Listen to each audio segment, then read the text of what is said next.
Est-ce que tu t'es déjà retrouvé dans cette situation gênante où tu proposes un rendez-vous à une fille, mais ça ne l'intéresse pas, voire elle te rejette même sans que tu saches pourquoi? Et t'inquiète, hein, t'es pas le seul sur ce coup-là, parce que je sais ce que tu dis. Avec le courage que ça demande d'aller proposer un rendez-vous, si c'est pour que ce soit ridicule ou que ça me foute la honte, même pas en rêve, je recommence. Et c'est une erreur de penser ça, parce que c'est pas un souci d'aller proposer un rendez-vous à une fille. Le souci, c'est de le faire comme il faut. Et pour ça, on va explorer les 7 pires façons de proposer un date à une femme, qui sont certainement des erreurs que tu as commises, mais que tu ne vas plus commettre après ça, je te le garantis. Ce qu'il faut comprendre dans le fait de faire une proposition de rendez-vous, c'est ce qui se cache derrière et l'état d'esprit que tu peux avoir au moment où tu la penses, cette proposition. Et très souvent, notre esprit malin se dit que ce serait bien de faire une proposition qui ne serait pas trop connotée. Et en même temps, d'essayer de lui proposer quelque chose qui pourra lui plaire et que si elle accepte de venir, là, on espère effectuer un rapprochement. Et ça, c'est une erreur que j'ai vue très souvent et que j'ai commise moi-même. Et malheureusement, c'est aussi quelque chose qui est généralement conseillé par l'ensemble des gens que l'on peut avoir dans notre entourage. Eh ben, tu lui proposes d'aller te balader dans un centre commercial, tu lui payes un verre d'eau, puis tu vois s'il se passe quelque chose, tu vois.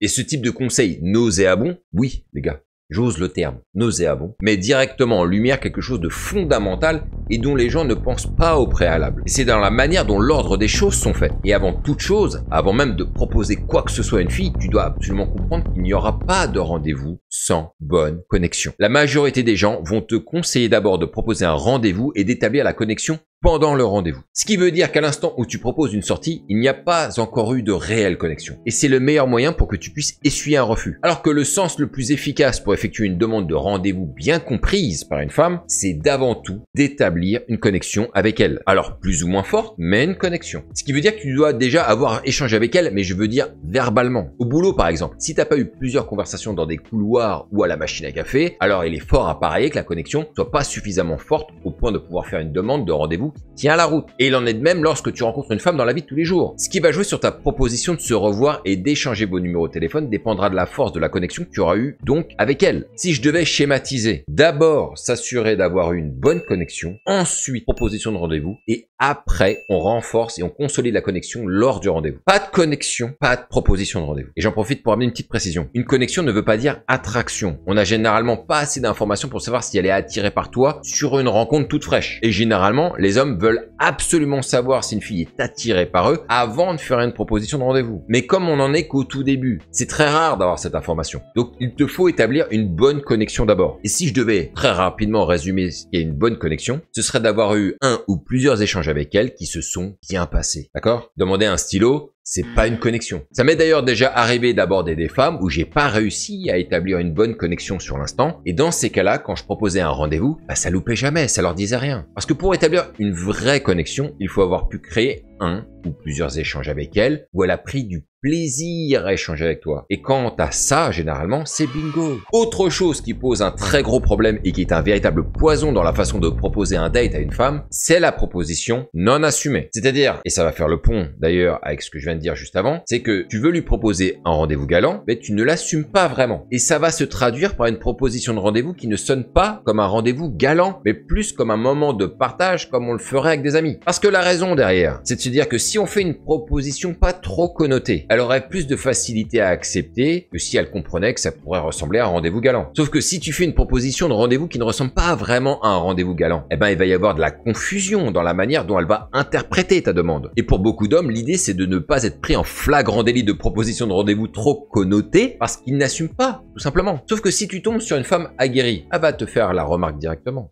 Ça te dirait, je sais pas, qu'on aille regarder un film, un de ces quatre ensemble, vu que t'aimes bien les films, toi. Et donc, on dirait que ça ressemble à un petit rendez-vous galant, là.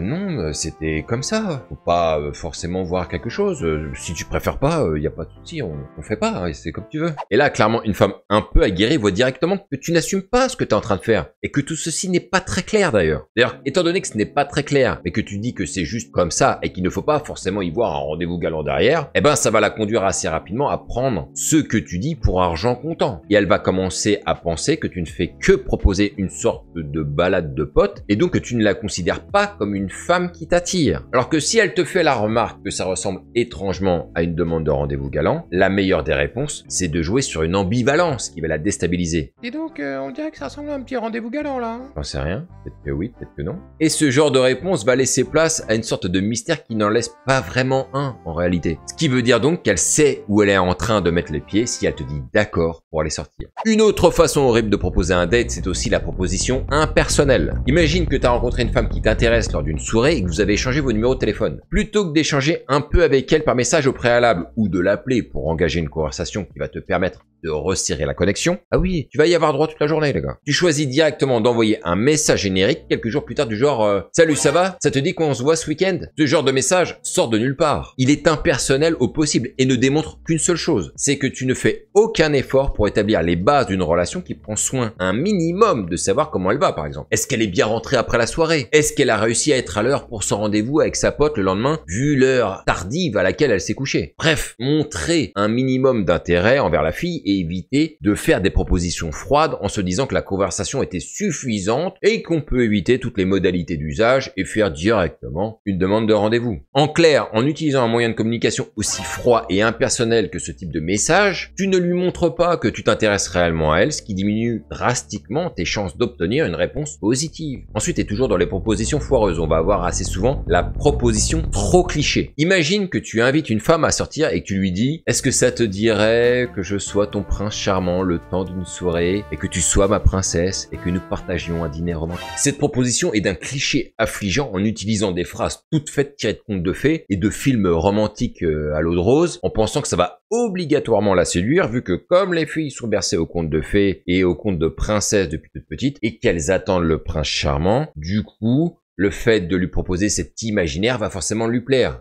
Eh ben non mon gars, bah non. C'est beaucoup plus efficace de proposer un rendez-vous dans lequel elle ne sait pas grand chose, hormis le fait que tu vas aller la chercher à une heure précise par exemple, pour l'emmener dans un endroit qui reste encore assez secret, assez mystérieux, et qu'une fois arrivée sur place, qu'elle se rende compte que tu l'as amenée dans un endroit super stylé où la magie opère immédiatement. L'effet waouh sur l'instant est beaucoup plus fort que d'avertir qu'elle va avoir une soirée magique, ce qui fait cliché d'une part, et ce qui casse surtout l'effet au final. Les femmes veulent être surprises, elles préfèrent la magie d'un instant auquel elle ne s'attendait pas. C'est ça qui est séduisant. Et au lieu de cela, tu donnes l'impression que tu essaies simplement de recréer une scène de film, ce qui paraît peu authentique et peu convaincant. Mais le pire de tout, et ça c'est certainement le type de proposition qui est la plus courante, c'est la proposition tremblante. Imagine que tu sois assis en face d'une fille que tu aimes depuis un petit moment. T'es nerveux, tes mains tremblent et t'as du mal à articuler. Finalement, prends ton courage à deux mains, tu lui dis d'une voix un petit peu hésitante, est-ce que, enfin, je sais pas si, est-ce que tu voudrais, enfin peut-être qu'on pourrait, ou pas, ou peut-être boire, je sais pas, ça peut être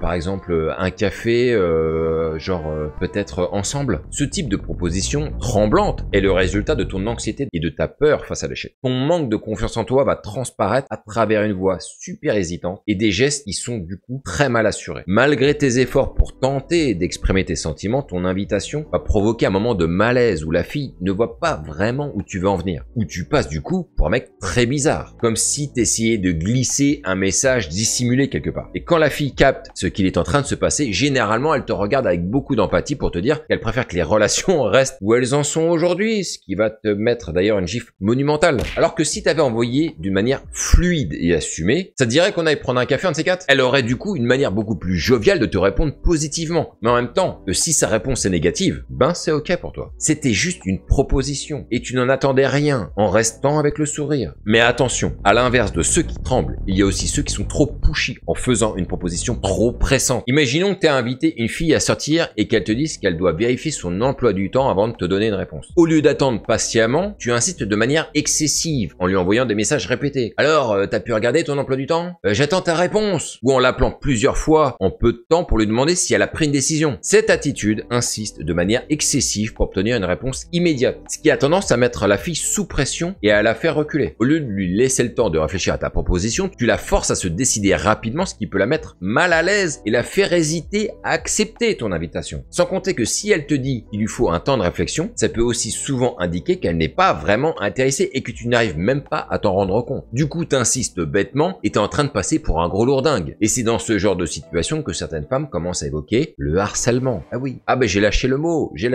Ce qui n'est pas faux quand tu vois à quel point le mec peut être capable de forcer. Alors ce que je veux dire par là, c'est que comme dans tout, il faut toujours laisser de la respiration à la personne en face. Alors faut pas trop en laisser non plus. Ce qu'il ne faut surtout pas faire, c'est de lui indiquer qu'elle ne répond pas assez vite ou bien lui indiquer que tu ne comprends pas pourquoi elle met autant de temps à se décider. Et pour ceux qui ont du mal à faire une proposition en direct parce que trop de pression, et ben là on retrouve une manière de faire qui est horrible aussi et que j'appelle la proposition du lâche. Là attention les gars, ça va claquer. Ah ça va claquer, c'est sûr. Ah ben il y en a qui vont avoir mal. Un mec va rencontrer une nana au boulot par exemple. Il va aller la rechercher ensuite sur les réseaux sociaux pour discuter avec elle et à la fin lui faire une demande de rendez-vous alors qu'il la voit peut-être chaque semaine. Il va la stalker pour faire une proposition à travers un canal qui démontre que le mec a passé du temps à la rechercher sur internet et ça va clairement démontrer que tu préfères faire ça plutôt que de l'affronter les yeux dans les yeux. Et c'est très mal vu parce que ça démontre que tu n'es qu'un lâche. Et je vois ce genre de scénario se répéter de manière incroyable. Qu'est-ce que tu crois que la nana se dit ? Attends, le mec me voit tous les jours, il m'a jamais adressé la parole et il me recontacte via LinkedIn pour faire connaissance. Pareil, le truc qui revient très souvent au boulot par exemple, c'est qu'un mec croise souvent une nana dans les couloirs par exemple, il la kiffe,